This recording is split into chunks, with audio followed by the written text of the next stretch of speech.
We start Retrospect this week in 1994 with a Wainwright area MP looking for the community's view on medical-assisted dying. I want to hear your points of view on the issue, and the issue tonight that we're talking about, maybe physician-assisted suicide. You could also call it mercy killing, euthanasia, or death by choice. The issue of physician-assisted suicide, or someone helping someone else to die, was front and center last night in Wainwright and brought out various opinions about the controversial issue, an issue that the federal Liberals have promised a free vote on in the House of Commons later this year, with all MPs voting on the issue. I don't think it's right for you, me, or anybody else to make a decision when somebody's time is up. I think God has got only the right there.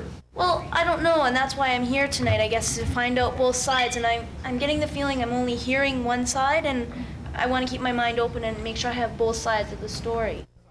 Before Reform MPs cast their ballot on this contentious issue, they want to know what the people they're representing have to say.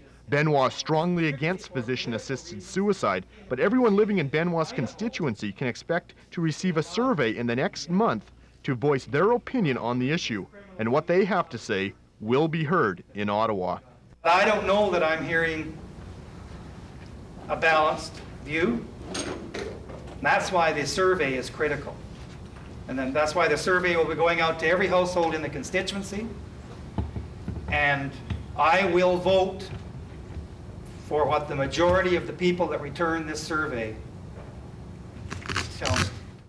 Moving forward to 1998, area producers are facing a rodent issue.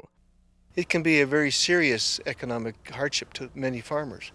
As if producers don't have enough to worry about in the spring, now is also the time to plan for rodent control, specifically pocket gophers and Richardson ground squirrels.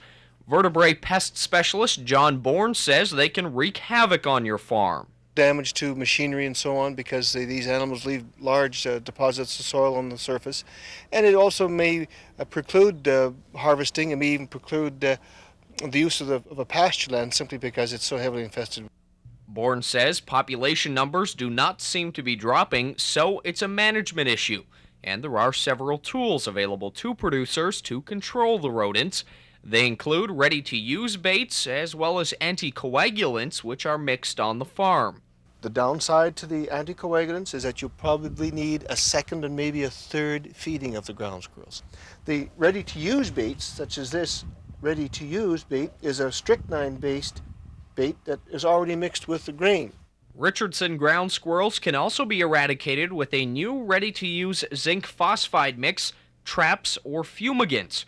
However, if you have a serious problem, you'll want to use either a ready-to-use or anticoagulant. For pocket gophers, the traps and zinc phosphide mix can also be used, as well as some strychnine-based products. Bourne says he has not seen any pocket gophers or ground squirrels become tolerant to those baits. However, there is sometimes what's called bait shyness. When you do place out even the anticoagulants, you place out enough so there's a sufficient bait for the rodents to consume to reduce that population down to a tolerable level. If there's a good time, this is probably as good a time as any. You've got adult males, adult females for ground squirrels emerging now, and by removing those animals, you're removing 6 or 7-fold the problem you might have 2 or 3 months from now. And this has been our week in Retrospect.